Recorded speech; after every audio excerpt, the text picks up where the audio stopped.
जय हिंद दोस्तों। कैसे हो आप सभी लोग? उम्मीद करते हैं मस्त और बिंदास होंगे और अपनी पढ़ाई को बेहतर तरीके से कर रहे होंगे। सबसे पहले तो आप सभी लोगों का तहे दिल से धन्यवाद कि आप लोगों ने इतना स्नेह प्रेम दिया कि आज जो अपनी यूट्यूब पर जो फैमिली है वो बन के हो चुकी है। ये सब आप लोगों के स्नेह प्रेम से ही संभव हुआ है और उम्मीद यही करते हैं कि आप लोगों का जो स्नेह प्रेम है इसी तरीके से आगे हमें मिलता रहेगा। आपका जो सपोर्ट है इसी प्रकार से हमें आगे मिलेगा और अपना जो चैनल है ये बहुत आगे आप सभी लोग लेके जाओगे। तो इन्हीं शुभकामनाओं के साथ आप लोगों का तहे दिल से फिर से धन्यवाद करते हैं कि आप लोगों को ऐसे ही स्नेह प्रेम बना के रखना है। आपके सिलेक्शन का जो टारगेट है उसके लिए जितना ज्यादा हो सकेगा उसको पूरा करने में मैं अपना पूरा जी जान लगा दूंगा।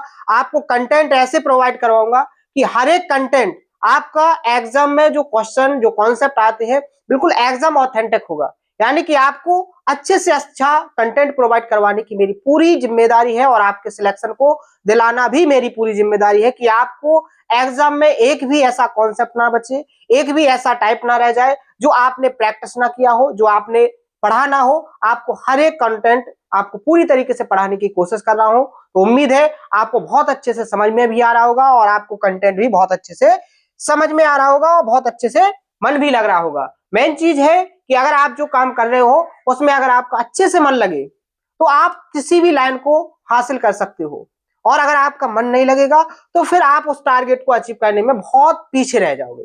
तो सबसे पहला तो है कि आप जिस टारगेट को अचीव करना चाह रहे हो उस टारगेट में जो आप मेहनत कर रहे हो क्या आपका उस लाइन में इंटरेस्ट बढ़ रहा है कि नहीं बढ़ रहा है। तो उसी इंटरेस्ट को बढ़ाने के लिए मैं जितने भी तरीके से आपको पढ़ा सकता हूं, जैसे भी आपको समझ में आए वो पूरे तरीके वो पूरी एक्सप्लेनेशन मैं आपको समझाने की कोशिश कर रहा हूं।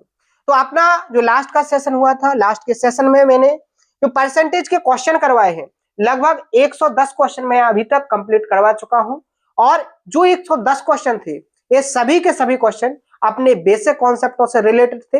यानी आप कह सकते हो कि जो भी अभी परसेंटेज में हुआ है वो पूरा का पूरा बेसिक हुआ है। यानी कि आपको एक बेस पर खड़ा कर दिया गया है। अब यहां से आप लोगों को एग्जाम में जो एक अच्छे क्वेश्चन देखने को मिलेंगे जिनसे आपका सिलेक्शन होना है, जिन कॉन्सेप्टों से आपको आगे के टॉपिक्स में हेल्प मिलेगी, जैसे परसेंटेज के बाद जो प्रॉफिट लॉस होगा, जो डिस्काउंट होगा, जो आपका यहां से SICI होगा, ऐसे टॉपिक्स में जो आपको हेल्प मिलेगी वो सारे कॉन्सेप्ट आज से स्टार्ट होंगे। तो अभी आज का जो सेशन है वो सेकंड जो PDF है इसका पूरा बेसिक कॉन्सेप्ट होगा। पहले कॉन्सेप्ट से एक्सप्लेन करेंगे, सारे कॉन्सेप्टों को पहले बताएंगे, फिर क्वेश्चनों की प्रैक्टिस करवाएंगे। अपना जो रिदम है, जिस तरीके से मेरे पढ़ाने का जो तरीका है वो आपको उम्मीद है समझ में आ गया होगा।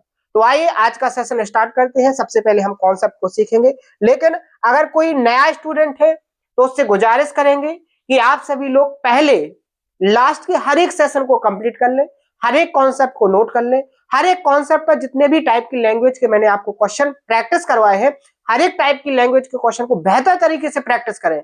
एक क्वेश्चन को कम से कम 3 से 4 बार आप लोगों को प्रैक्टिस करना है, क्योंकि प्रैक्टिस ही आपको परफेक्ट बनाएगी और अगर आप प्रैक्टिस नहीं करोगे तो कॉन्सेप्ट सीखने से आपका सिलेक्शन पॉसिबल नहीं है। सिलेक्शन में अगर आपको टाइम कम से कम टाइम के अंदर क्वेश्चन को सॉल्व करना है तो वो आप केवल और केवल प्रैक्टिस से ही कर सकते हो। तो प्रैक्टिस करोगे आप परफेक्ट बन जाओगे और किसी भी एग्जाम में अच्छे से अच्छा परफॉर्मेंस करोगे। बात क्लियर है? तो आइए आज के सेशन में सबसे पहला कॉन्सेप्ट है, बेहतर कॉन्सेप्ट है, बहुत अच्छा कॉन्सेप्ट है और डेली रूटीन वाला कॉन्सेप्ट है। आप लोग इस कॉन्सेप्ट से हर एक दिन कोई ना कोई जो काम है जो उसको यूज में ले रहे हो।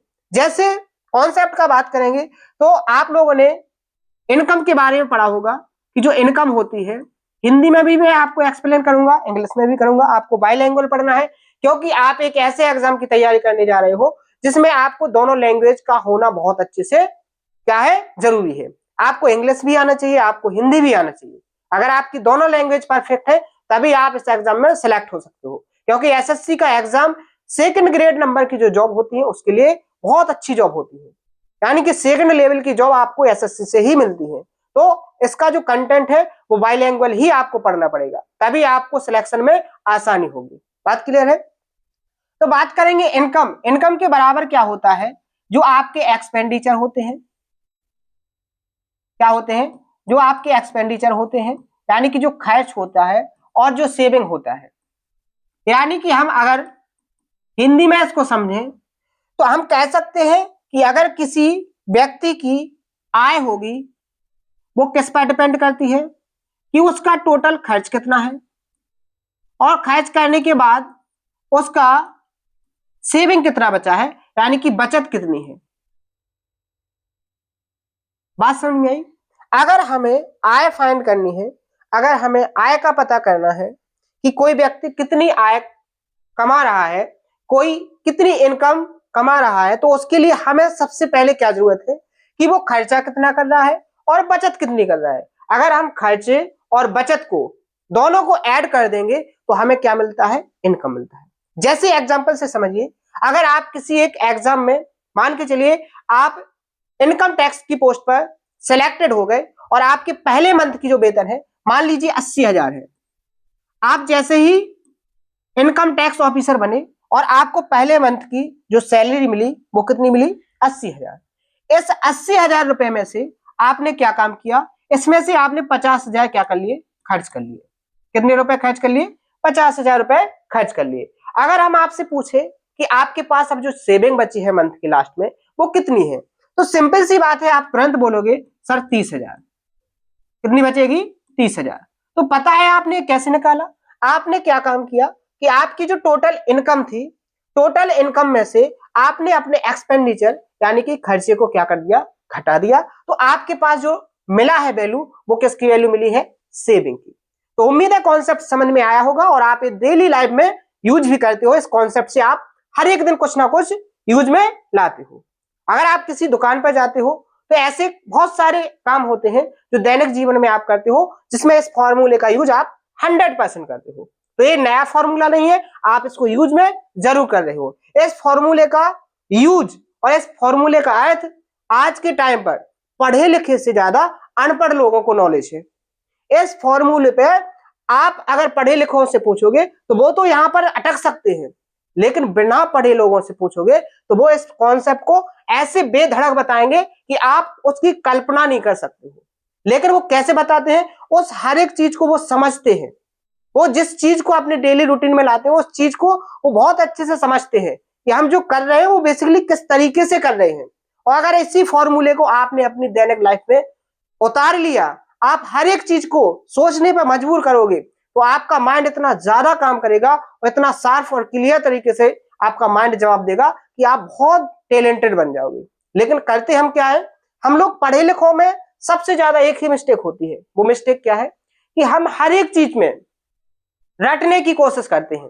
हम समझते हैं कि जो लिखा है उसको हमें पढ़ना है, लेकिन पढ़ा है उसका मतलब क्या है, उसका अर्थ क्या है, वो बनी कैसे है, वो चीज है क्या, बेसिकली इस बात पर हमारा माइंड काम नहीं करता है। और इसी वजह से हमारा ज्यादा मजबूती के साथ वो कॉन्सेप्ट क्या नहीं होता है, कंप्लीट होता है। लेकिन जो अनपढ़ होते हैं, जिनको पढ़ाई लिखाई से कोई मतलब नहीं रहा है, उन लोगों से अगर हम पूछेंगे तो ऐसे कॉन्सेप्ट उनके माइंड में बहुत अच्छे से क्लियर हो रहते हैं।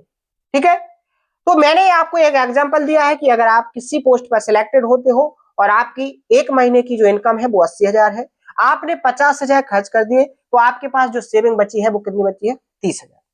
बात क्लियर है। अगर हम यही बात परसेंटेज में बोले, हम समझे कि अगर किसी की इनकम 100% है, किसी की इनकम कितनी होगी, 100%। अगर कोई कुछ कमा रहा है तो वो कितने परसेंट कमा रहा है, अपने आप में 100% कमा रहा है। जैसे अगर मैं 5 रुपए कमा रहा हूं तो अपने आप में 100% कमा रहा हूं। अगर मैंने अपनी इनकम में से, अगर मैंने अपनी जो इनकम है टोटल उसमें से 60% खर्च कर दिया, कितना खर्च कर दिया, 60%। 100% मैंने कमाया, 60% खर्च कर दिया, तो मैं आपसे पूछूं कि यहां पर जो मेरी सेविंग होगी वो कितनी होगी, तो आपका तुरंत जवाब आएगा कि वो जो सेविंग होगी वो आपकी 40% होगी। कितनी होगी, 40%। बात क्लियर है। तो चाहे आप एग्जैक्ट वैल्यू में देख लें, चाहे आप परसेंटेज वैल्यू में देख लें, दोनों में मैंने आपको बहुत अच्छे से क्लियर कर दिया है। अब इस कॉन्सेप्ट से आपके जो 3 लॉजिक बनेंगे, सबसे पहले उनको समझिए। लॉजिक क्या बनते हैं कि अगर आप इनकम को कैपिटल आई से डिनोट करोगे, एक्सपेंडिचर को कैपिटल ई से डिनोट करोगे और सेविंग को कैपिटल एस से डिनोट करोगे, इनमें से भी बहुत सारे ऐसे स्टूडेंट होंगे जो बोलेंगे सर इसकी क्या जरूरत है, आप इनकम को इनकम लिखो, एक्सपेंडिचर को एक्सपेंडिचर लिखो, सेविंग को सेविंग लिखो। आपको सेविंग को एस लिखने की जरूरत क्या पड़ी भाई, टाइम बचाना है एग्जाम में। क्या करना है, टाइम बचाना है, और टाइम हम पूरा लिख के नहीं बचा पाएंगे, टाइम को कम से कम लिख के बचा पाएंगे। टाइम कैसे बचेगा? जब हम कम से कम लिखेंगे। अगर हम एक्सपेंडिचर को ई लिखेंगे तो कहीं ना कहीं हमारा टाइम बचेगा कि नहीं बचेगा? बिल्कुल बचेगा। सेविंग को अगर हम एस लिखेंगे तो टाइम बचेगा कि नहीं बचेगा? तो वो प्रोसेस आप लोग समझने की पूरी कोशिश करो कि कहां से हमारा टाइम बच सकता है। तो यहां पर मैंने लिख दिया कि जो हमारा इनकम है, इनकम किसके बराबर होता है? Expenditure plus saving. अब जब भी मैं इनकम आएगी वहां पर आई लिखूंगा, और जहां एक्सपेंडिचर की बात होगी वहां पर ई लिखूंगा, और जहां सेविंग की बात होगी वहां पर एस लिखूंगा। बीच में किसी का डाउट नहीं होना चाहिए कि सर यहाँ पर आई क्या है, ई क्या है और एस क्या है। उम्मीद है आपको समझ में आ गया होगा। तो सबसे पहला बेसिक कॉन्सेप्ट है ये आपका। अब यहां पर हम आपसे बोले, एक एग्जाम्पल के थ्रू समझाने की कोशिश करें कि यहां पर जैसे मेरे पिताजी हैं, उनकी जो इनकम है, उनकी इनकम में 2000 की वृद्धि हो गई। हमारे जो पिताजी हैं उनकी इनकम में 2000 की वृद्धि हो गई। लेकिन हुआ क्या? जैसे ही हमारे पिताजी की इनकम में 2000 की वृद्धि हुई तो हमारी जो माताजी हैं उनने उसमें 14% की 1400 की क्या कर दिया? खर्च बढ़ा दिया। जैसे ही पिताजी की इनकम 2000 बढ़ी तो हमारी माताजी ने 1400 रुपए खर्च में और बढ़ा दिए। तो अब जो हमारी सेविंग होगी वो कितनी बढ़ जाएगी? तो यहां से हम बता सकते हैं 2000 से 1400 हमारा खर्चा बढ़ गया 2000 में से, तो हमारी जो सेविंग बचेगी वो कितनी बढ़ जाएगी? 600 रुपए। कितनी बढ़ जाएगी? 600 रुपए। एग्जाम्पल से परसेंटेज में समझो। परसेंटेज में अगर समझने की कोशिश करोगे तो वो भी बेहतर तरीके से समझ में आएगी। जैसे यहां पर आप लोग, मैं आपसे पूछूं कि जो हमारे पिताजी की इनकम थी तो वो 100% होगी, और मेरे पिताजी की इनकम 20% बढ़ गई। कितनी बढ़ गई? 20% बढ़ गई। बढ़ गई के लिए मैंने ऊपर की ओर साइन लगाया है, घटने के लिए मैं हमेशा नीचे की ओर साइन लगाऊंगा। ये मैं पहले बेसिक कॉन्सेप्टों में आपको एक्सप्लेन कर चुका हूं, यहां पर आपको कोई डाउट नहीं होना चाहिए। बात क्लियर है? फिर जब मैंने देखा तो यहां पर मेरी जो मदर है, मेरी जो माता है, उनने अपनी इनकम को 10%, सॉरी एक्सपेंडिचर को कितना बढ़ा दिया? 10%। जैसे ही पिताजी की जो इनकम है 20% बढ़ी तो हमारी जो माताजी है उनने अपने एक्सपेंडिचर यानी खर्चे को कितना बढ़ा दिया? 10%। तो यहां से हमारी जो सेविंग होगी वो कितने परसेंट बढ़ जाएगी? तो आप 20% से 10% को घटाओगे तो सेविंग भी हमारी कितनी बढ़ जाएगी? 10% बढ़ जाएगी। कितनी बढ़ जाएगी? 10% बढ़ जाएगी। बात क्लियर है? तो कैसे निकालना, ये बात क्लियर हो गई।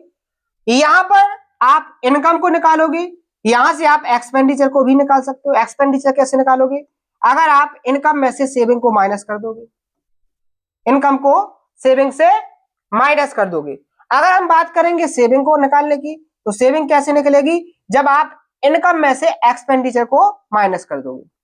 तो यहां से आपके 3 फॉर्मूले क्लियर हो जाने चाहिए कि अगर हमें इनकम निकालना है तो एक्सपेंडिचर और सेविंग यानी कि खर्च और बचत को जोड़ना है। अगर हमें खर्च निकालना है तो जो हमारी टोटल आय है उसमें से हमें बचत को घटाना है, और अगर हमें सेविंग निकालना है तो जो हमारी टोटल आय है उसमें से हमें खर्च को घटाना है। कॉन्सेप्ट कैसे बना है? उम्मीद है जो मैंने एक्सप्लेन किया है उससे आपको पूरा का पूरा समझ में आ गया होगा। और जिसको अगर नहीं आया है, अगर कोई डाउट है तो वो कमेंट में बताए, उसके डाउट को बहुत अच्छे से एक्सप्लेन किया जाएगा। और उम्मीद यही करते हैं कि हम उसी माइंड से पढ़ाते हैं जिस माइंड से एक स्टूडेंट को डाउट आ सकता है। जो डाउट एक स्टूडेंट के माइंड में आता है उस डाउट को मैं पहले ही सोच लेता हूं कि एक स्टूडेंट ये सारी चीजें पूछ सकता है, तो वो सारे डाउट मैं पहले ही क्लियर करवाने की कोशिश करता हूं। तो ये एक्सप्लेनेशन है।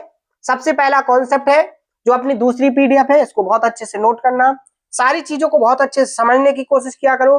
फिर मैं उस पर क्वेश्चनों की जो टाइप्स होते हैं उनको प्रैक्टिस करवाता हूं, उनको आप समझा करो।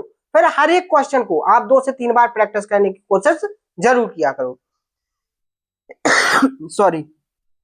अब देखो, ये कॉन्सेप्ट अपना हो जाने के बाद अब करेंगे हम क्वेश्चनों की प्रैक्टिस। बहुत अच्छे से समझेंगे, हर एक टाइप को बहुत बेहतर तरीके से प्रैक्टिस करेंगे।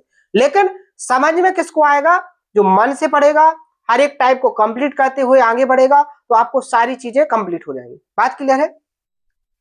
क्वेश्चन पे आएंगे तो क्वेश्चन बाइलिंगुअल लिखा है, आपको हिंदी में भी लिखा है, मैंने इंग्लिश में भी लिखा है। मैं दोनों तरीके से आपको समझाने की कोशिश करूंगा। कुछ क्वेश्चन इंग्लिश में मैं आपको एक्सप्लेन करूंगा, कुछ हिंदी में एक्सप्लेन करूंगा, लेकिन आपको समझ में पूरी तरीके से आएगा। आप किसी भी मीडियम से रहे हो, चाहे आप हिंदी मीडियम से हो चाहे आप इंग्लिश मीडियम से हो, कोशिश यही है कि आपका लेवल बहुत अच्छे से स्ट्रांग हो जाए, फिर आप बहुत आगे तक की जो कॉन्सेप्ट है उनको बहुत मजे के साथ पढ़ सको। तो बेसिक कॉन्सेप्टों पर आप लोग पकड़ बनाइए, आगे की चीजें आपकी आसान होती जाएंगी। ठीक है, और अगर आपने ये समझा कि बेसिक चीजों को कंप्लीट ना करें और आगे की चीजें समझ में आ जाए तो कभी पॉसिबल नहीं है, क्योंकि हमें ऊंचाइयों पर जाने के लिए नीचे से कदम बढ़ाने पड़ते हैं ऊपर की ओर। ऐसा कभी नहीं हुआ है कि हम ऊपर से डायरेक्ट कदम बढ़ाएं और ऊंचाइयों पर पहुंच जाए। जो ऐसा करता है वो हमेशा नीचे गिरता है और कभी ऊपर नहीं उठ पाता है। अगर हमें ऊंचाइयों पर जाना है तो छोटी छोटी चीजों को कंप्लीट करते हुए धीरे धीरे से अपने कदमों को आगे बढ़ाना है और बहुत आगे तक जाना है। और ये उम्मीद करना आप हमेशा और खुद पर बिलीव करना कि अगर आप कंटिन्यू मेहनत करते हो और ईमानदारी से मेहनत करते हो, अपने रूटीन को समझते हो और आपकी टारगेट अपने सामने रखते हो, उसके लिए जितनी मेहनत की जरूरत होती है आप उतनी मेहनत अगर करते हो तो आपकी अचीवमेंट कम समय में भी आपके सामने आ जाएगी। और अगर आप थोड़ी लापरवाही करोगे तो आपको टाइम ज्यादा लग सकता है, लेकिन मेहनत कभी खराब नहीं जाती है। मेहनत करने वालों को सफलता जरूर मिलती है। ठीक है, क्वेश्चन में क्या बोला गया है? क्वेश्चन में बोला गया the ratio of income to expenditure, यानी इनकम टू एक्सपेंडिचर का जो रेशियो दिया है ऑफ ए पर्सन इज 5:2। एक व्यक्ति है जिसकी इनकम और एक्सपेंडिचर का जो रेशियो है वो 5:2 है। फॉर्मूला क्या है? रट के रखना है कि इनकम बराबर क्या होता है? Expenditure plus saving. इनकम बराबर एक्सपेंडिचर प्लस सेविंग। यहां पर रेशियो दिया है किसका? इनकम का और एक्सपेंडिचर का, यानी आय और खर्च का अनुपात। अगर अपना आय 5 है यानी इनकम की वैल्यू 5 है तो यहाँ पर एक्सपेंडिचर कितना है? 2। और मैं आपसे पूछूं कि यहाँ पर सेविंग कितना होना चाहिए तो आप सेविंग कैसे निकालोगे? इनकम में से एक्सपेंडिचर को रिमूव करोगे, घटाओगे तो आपको कितनी मिल जाएगी? सेविंग 3। यहाँ पर अब जो पूछा गया उसका जवाब हम सेकंडों में निकालेंगे। 1-2 सेकंड के क्वेश्चन होते हैं, बेसिक क्वेश्चन है, बहुत अच्छे से करेंगे। उसने पूछा है भाई अपनी इनकम का कितना प्रतिशत बचाता है? भाई अपनी इनकम का, जो उनकी इनकम कितनी है? 5, यानी कि कंपैरिजन की गई है इनकम से, वो वैल्यू कहां पर आएगी? नीचे। बचाता कितना है? 3। अपनी इनकम का कितना बचा रहा है? 3। उसने ये नहीं बोला है अपनी इनकम से कितना कम बचा रहा है ना, उसने ये पूछा कि अपनी इनकम का से कितना, या वो अपना जो सेविंग है उसकी सेविंग, इनकम सेविंग जो है, सेविंग से उसकी इनकम कितनी प्रतिशत ज्यादा है। उसने क्वेश्चन सिंपल सा बोला है, उसने क्वेश्चन सिंपल से बोला है कि जो उसकी इनकम है, इनकम से उसकी सेविंग कितने प्रतिशत है, इनकम से उसकी सेविंग कितने प्रतिशत है। तो इनकम आपकी 5 है, कंपैरिजन 5 से की गई है, सेविंग आपकी 3 है, और इसको परसेंटेज में कन्वर्ट करने के लिए हम किससे मल्टीप्लाई करते हैं? 100% से। सिंपल सी बात है। तो यहां हम जब सॉल्व करेंगे तो 20% आ जाएगा, और 20% का 3 में मल्टीप्लाई करेंगे तो आ जाएगा हमारा 60%। क्या हमारा ऑप्शन 60% है? बिल्कुल, ऑप्शन नंबर बी यहां पर हमारा क्या हो जाएगा? Correct answer. तो यहां पर आप लोग एक बात को समझो कि एग्जामिनर ने एक टाइप तो आपको कंप्लीट तरीके से प्रैक्टिस में और एग्जाम में दे दिया है कि उसने पूछ लिया है कि यहां पर जो उसकी इनकम से सेविंग कितने प्रतिशत है। अब अगर आपके एग्जाम में इस कॉन्सेप्ट से क्वेश्चन आया तो चेंजेस क्या करेगा? वो ये पूछ सकता है आपसे कि उसकी जो सेविंग है, उसकी जो सेविंग है उसकी इनकम से कितने प्रतिशत कम है, कितने प्रतिशत कम है। तो हम यहां पर देखेंगे सेविंग 5 यूनिट है, यानी कंपैरिजन 5 से की गई है। जो दूसरा टाइप बता रहे हैं आपको, आंसर तो आपका जी हो गया, लेकिन नेक्स्ट लेवल पर आपके एग्जाम में अगर टाइप बनेगा तो कैसे बनेगा? तो उसने कहा है कि जो इनकम है, इनकम से जो सेविंग है वो कितने प्रतिशत कम है। तो कम कितनी है? 5 से 3, 2 कम है। परसेंटेज में 2/5 का मतलब कितना होता है? 40%। यानी अगर हम बात करेंगे कि उसकी जो सेविंग है, उसकी जो सेविंग है वो इनकम से 40% कम है। कितनी है? 40% कम है। अब यहां पर देखो, वो ऐसे भी पूछ सकता है कि उसकी जो इनकम है, उसकी जो इनकम है, इनकम एक्सपेंडिचर से, इनकम एक्सपेंडिचर से कितनी ज्यादा है, इनकम एक्सपेंडिचर से कितनी ज्यादा है। अब तुलना किससे की गई है? एक्सपेंडिचर। एक्सपेंडिचर है कितना? 2, और ज्यादा कितनी है? 3। अब इसको परसेंटेज में कन्वर्ट करना है तो कैसे करेंगे? 100% से मल्टीप्लाई। तो यहां जब इसको सॉल्व करेंगे तो कितना आ जाएगा? 150%। यानी कि यहां पर अगर वो क्वेश्चन इस तरीके से पूछेगा कि जो एक पर्सन है उसकी जो इनकम है वो एक्सपेंडिचर से कितने प्रतिशत ज्यादा है, तो आप कैसे निकालोगे? इस तरीके से। अगर वो क्वेश्चन करे कि उसकी जो सेविंग है वो इनकम से कितने प्रतिशत कम है, तो आप इस तरीके से निकालोगे। फिलहाल में क्वेश्चन ये था कि उसकी जो सेविंग है वो इनकम का कितना प्रतिशत है, तो आपने इस तरीके से निकाला। यानी एक ही कॉन्सेप्ट पर तीन तरीके से क्वेश्चन क्रिएट हो सकते हैं और मैंने आपको तीनों ही एक्सप्लेन कर दिए। यानी एक क्वेश्चन से और क्या लैंग्वेज बन सकती है, आपके एग्जाम में क्या आ सकता है, वो भी मैं आपको बताने की कोशिश करता हूं। तो उम्मीद है अच्छे से आपको समझ में आ रहा होगा। ठीक है, आगे बढ़े। नेक्स्ट क्वेश्चन सॉरी क्या है, क्वेश्चन पढ़ो।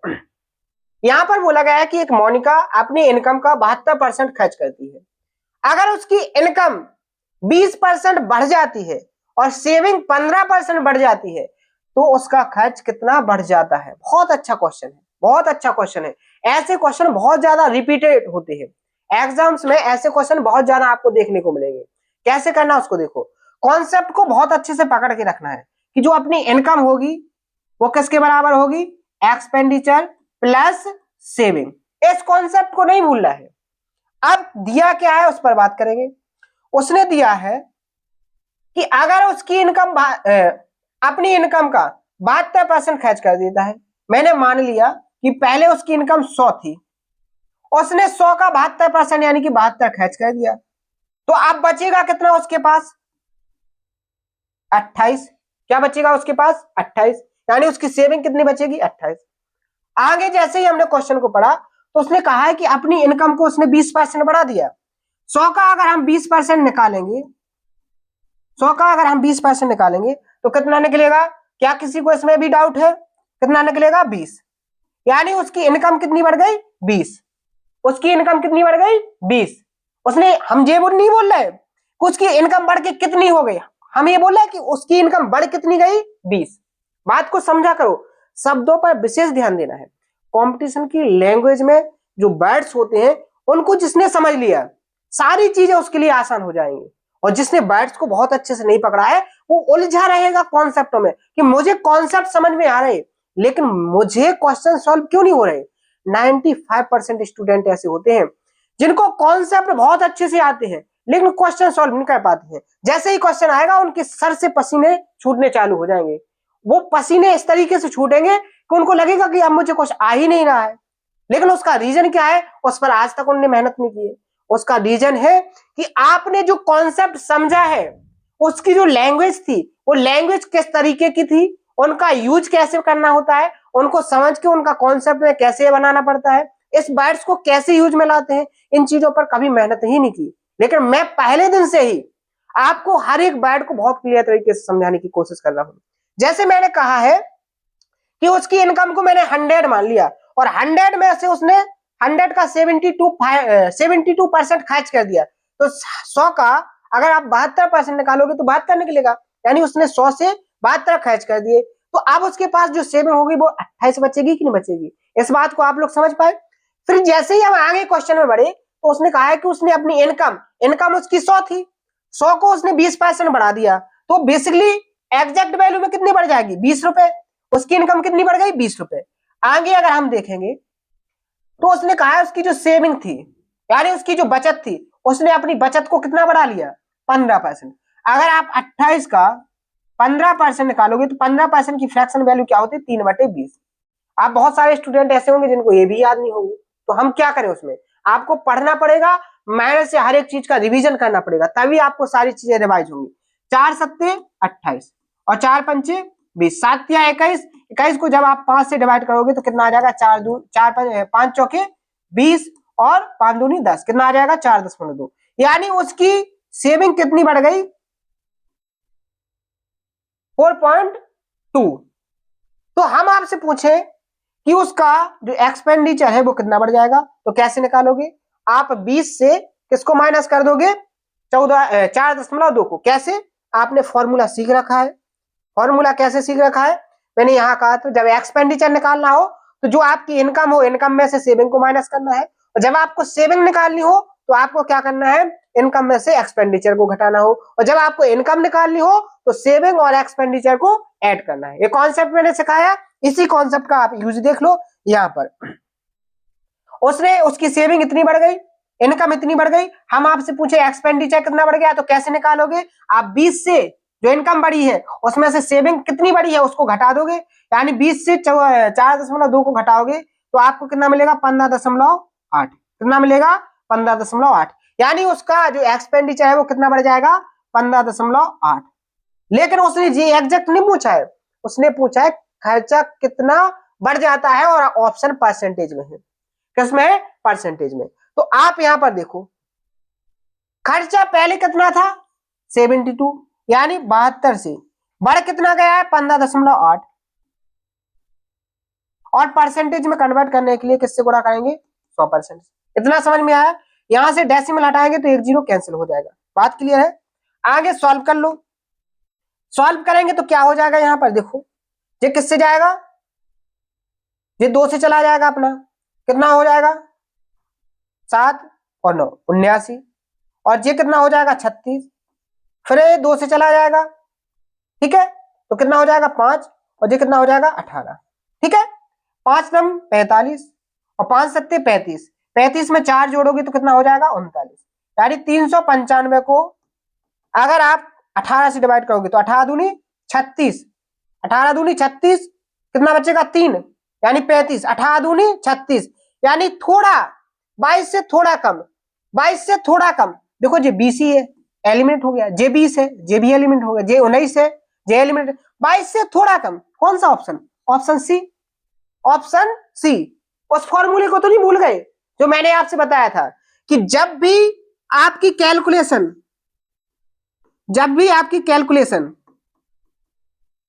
फ्रैक्शन में हो, जब भी आपकी कैलकुलेशन फ्रैक्शन में हो या डेसिमल में हो, जब भी आपकी कैलकुलेशन फ्रैक्शन में हो या डेसिमल में, तो यहां पर आपको ऑप्शन देख के रखना है।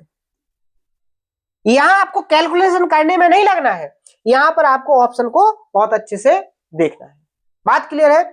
तो यहां पर इसका आंसर क्या हो जाएगा? Option number C correct answer. Next question, same concept पर क्वेश्चन है, सेम कॉन्सेप्ट पर। अगर मैं आपको इस क्वेश्चन को करने के लिए बोलूं तो आप खुद से भी कर सकते हो, लेकिन मैं इसको करके दिखाता हूं कैसे करना है, क्योंकि एक दो क्वेश्चन जब हो जाते हैं तो फिर आपका एक बेस बन जाता है, आपका एक रिदम बन जाता है कि क्वेश्चन को कैसे करना है। ठीक है, क्या बोला गया है कि राघव अपनी इनकम का 80% खर्च कर देता। फॉर्मूला पकड़ के रखो, इनकम बराबर एक्सपेंडिचर प्लस सेविंग। बात क्लियर है? मान लीजिए उसकी इनकम 100 रुपए थी, 100 का 80% उसने खर्च कर दिया, यानी 80 खर्च कर दिया, तो बचेगा कितना? 20। अब उसने आगे क्या बोला है उसको देखो। आगे उसने बोला है कि अगर उसकी इनकम 12% बढ़ जाती है, इनकम 12% बढ़ रही, यानी 100 पर 12% कितना बढ़ जाएगा? 12 बढ़ जाएगा। कितना बढ़ गया? 12 बढ़ गया। आगे उसने क्या बोला है कि अगर बचत 10% कम हो जाती है, 10% कम हो रही, यानी माइनस, बढ़ रही तो मैंने यहां प्लस लगाया है, कम होगी तो माइनस करेंगे, कम होगी तो माइनस करेंगे। तो सेविंग है 20, 20 का 10% कम हो गई, कितना हो गई? 10% कम, तो देखो कितना आ जाएगा? 2, यानी कम कितनी हो गई? 2। अब आप यहां देखो ध्यान से, यहां बढ़ कितनी गई थी अपनी? 12, इनकम बढ़ गई 12, ठीक है, और सेविंग कम हो गई -2। तो आपको यहां पर जो इनकम है वो 12 होना चाहिए, तो आपकी जो एक्सपेंडिचर है वो कितना बढ़ जाएगा? तो वो कितना बढ़ जाएगा? 14। ये बहुत सारे बच्चों को समझ में नहीं आया होगा कि ये 14 कैसे हो गया। भाई 14 ऐसे हो गया कि हमने आपको फॉर्मूला सिखा के रखा है। फॉर्मूला होता है इनकम बराबर एक्सपेंडिचर प्लस सेविंग। क्या होता है? इनकम बराबर एक्सपेंडिचर प्लस सेविंग। अगर यहाँ 12 है तो इन एक्सपेंडिचर प्लस सेविंग का सम भी 12 होना चाहिए। अगर ये -2 है, एस की वैल्यू -2 है, तो हमारी मजबूरी हो जाएगी कि हमें सेविंग अगर 12, इनकम अगर 12 बनाना है तो एक्सपेंडिचर 14 करना पड़ेगा, यानी अपना खर्च 14 रुपए। अगर हमारी इनकम 12 है और सेविंग हमारी माइनस में हो गई 2, यानी हमने कर्ज ले लिया, बचत की जगह हमने कर्ज ले लिया, तो वो 2 का कैच लिया है तो वो हमारा एक्सपेंडिचर में जुड़ेगा। हम कैच कब लेते हैं? जब हम खर्च करते हैं। ये बात आपको पता है कि नहीं? हमारा खर्च जब बढ़ेगा तो हमारी सेविंग कम होगी, और अगर हम सेविंग से भी ज्यादा खर्च करेंगे तो हमारी सेविंग माइनस में जाएगी, यानी हम कहां जाएंगे? कर्जे में जाएंगे। ये बात आपको समझ में आई कि नहीं? तो यहां पर हमारा जो एक्सपेंडिचर बढ़ के कितना हो जाएगा? 14। कितना हो जाएगा? 14,000। लेकिन परसेंटेज में बताना है, तो पहले हमारा एक्सपेंडिचर कितना था? 80, और इस पर 14 बढ़ गया। परसेंटेज में बदलने के लिए 100% से गुणा, एक जीरो से एक जीरो कैंसिल, 140% को आपको डिवाइड करना है 8 से। 8 एकम 8, कितना बचेगा? 6। 8 सत्ते 56 और 8 पंचे 40, यानी 17.5%। क्या ऑप्शन है? बिल्कुल ऑप्शन नंबर ए यहां पर क्या हो जाएगा? आपका करेक्ट आंसर। तो क्या आपको क्वेश्चन और लॉजिक और जो कॉन्सेप्ट है, तीनों चीजों पर आपकी पकड़ बन रही है कि नहीं बन रही है? और आपको ऐसे कॉन्सेप्टों को समझने में मजा आ रहा है कि नहीं आ रहा है? जिस तरीके से मैं आपको समझाने की कोशिश कर रहा हूं वो सारे के सारे तरीके आपको पसंद आ रहे हैं कि नहीं आ रहे?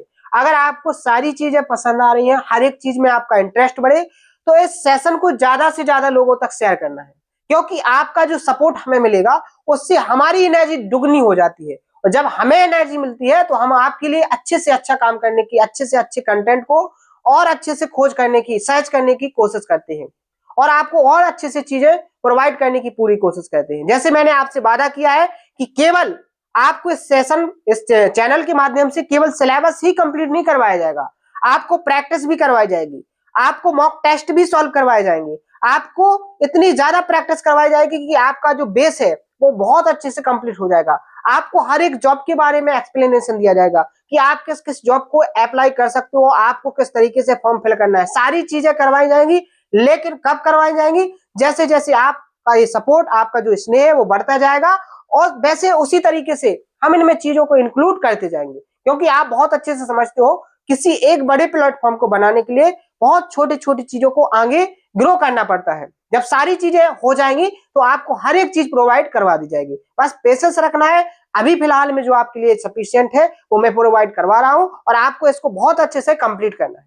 ठीक है, तो आज मैंने जो आपको कॉन्सेप्ट पढ़ाया है उस कॉन्सेप्ट पर मैंने क्वेश्चन भी प्रैक्टिस करवाए हैं, 3 क्वेश्चन प्रैक्टिस करवाए हैं, लेकिन तीनों क्वेश्चन में आपके 3-3 टाइप बन सकते हैं, यानी 3 क्वेश्चन में मैंने आपको 9 क्वेश्चन प्रैक्टिस करवा दिए हैं, और उन सभी क्वेश्चनों को आपको बहुत अच्छे से समझना है।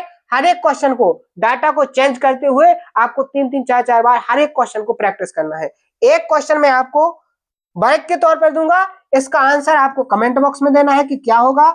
हर एक क्वेश्चन में आपको हर एक दिन कमेंट के लिए जरूर देता हूं कि आप इसका आंसर कमेंट बॉक्स में दें, आपने कैसे किया है उसका एक्सप्लेनेशन भी कमेंट बॉक्स में देने की कोशिश किया करो, और आपको जो सेशन के अंदर पढ़ाया जाए उस हर एक कॉन्सेप्ट को आप हर एक दिन कमेंट सेक्शन में जरूर लिखा करो, जिससे मुझे पता चलता है कि आप कॉन्सेप्टों को कैसे नोट कर रहे हो। तो आपको जो पढ़ाया गया है इसको अच्छे से रिवाइज करना। अभी फिलहाल में अपने 4 से 5 दिन के जो सेशन थे वो स्किप हुए हैं, उसकी वजह मैंने आपको लास्ट सेशन में एक्सप्लेन कर दी थी कि जो मैं वैष्णो देवी गया था, वैष्णो देवी जाने की वजह से आपके 5 दिन कंटिन्यू सेशन स्किप हुए हैं, लेकिन अब आगे कोई आपका सेशन स्किप नहीं होगा। और आपको एक बात बता दूं, आप लोगों को बहुत अच्छे से पढ़ना भी है, और पढ़ते पढ़ते जब भी आपका माइंड डिस्टर्ब हो या आपका थोड़ा बहुत पढ़ने में मन ना लगे, क्योंकि ये बात बेसिक सी है, मैं भी उस बात को समझता हूं कि जब कंटिन्यू आप पढ़ोगे तो एक टाइम ऐसा आएगा कि कभी ना कभी आपको थोड़ी बहुत बोरियत होगी, तो उस बोरियत में आप अपने टाइम को निकाला करो, और जैसे ही आपका टाइम निकले तो जो नेचुरल जगह है, नेचुरल प्लेस पर आप जाने की कोशिश किया करो, आपको बहुत ज्यादा पॉजिटिव एनर्जी मिलती है। नेचुरल प्लेस पर जब आप जाते हो तो वहां पर बहुत सारी चीजें आपको देखने को मिलेंगी, आपको संघर्ष कैसे करना है वो सारी चीजें देखने को मिलेंगी, आपको मंजिल कैसे मिलेगी, उस संघर्ष को आपको कैसे करना है, सारी चीजें वहां पर आपको रियल एक्सपीरियंस मिलेगा। आपको लोगों से कैसे मिलना है वो सारी चीजें आपको वहां पर देखने को मिलेंगी, लोगों से कैसे जुड़ना है वो सारी की सारी एनवायरमेंट वहां पर मिलते हैं। तो आप ऐसे प्लेसों पर जाने की जरूर कोशिश किया करो, और आपसे मैं यही रिक्वेस्ट करूंगा कि अच्छे से पढ़ो आप, और टाइम मैनेज करते हुए कभी भी जब भी टाइम मिले तो एक बार वैष्णो देवी जरूर जाने की कोशिश करना। बहुत अच्छी जगह है, नेचुरल जगह है, वहां पर बहुत अच्छे से पॉजिटिव एनर्जी है, आपको बहुत कुछ मिलेगा, और आपको अचीवमेंट हर चीज मिलेगी, बस मेहनत और कर्म अच्छे करना है। अच्छे से अपने आप को बनाने के लिए मेहनत तो आपको करनी पड़ेगी, क्योंकि आप लोग समझते हो बिना मेहनत के कुछ नहीं मिलता है। हर एक इंसान जो पृथ्वी पर आया है, जो इस धरती पर आया है, अगर उसने कुछ पाया है तो मेहनत जरूर की होगी। यहां तक कि भगवान राम को भी खुद राज्य प्राप्त करने के लिए 14 वर्ष वनवास भोगना पड़ा था। तो जब भगवान को भी मेहनत करनी पड़ी, संघर्ष को झेलना पड़ा, हर एक वो काम करना पड़ा जिससे उनको वो चीज मिल सकती थी, तो आप तो एक इंसान हो, हम तो एक इंसान है, हमें भी बहुत अच्छे से मेहनत करनी होगी अगर कोई अचीवमेंट लेनी है। तो इन्हीं उम्मीद और इसी एनर्जी के साथ आज के सेशन को यहीं ओवर करते हैं। कल से मिलेंगे कंटिन्यू तरीके से। आगे के सेशन बहुत बड़े होंगे, लगभग 1 से 1.5 घंटे के होंगे। अब मैंने बोल दिया कि 1 से 1.5 घंटे के होंगे तो होंगे, अब इसमें कोई दो राय नहीं है, क्योंकि मैंने आपसे कहा था लास्ट के सेशन में कि 20 से 22 सेशन के अंदर हर एक टॉपिक को फिनिश करेंगे विद प्रैक्टिस के साथ। ठीक है, तो आज के लिए इतना ही, मिलते हैं नेक्स्ट सेशन में। थैंक यू, धन्यवाद।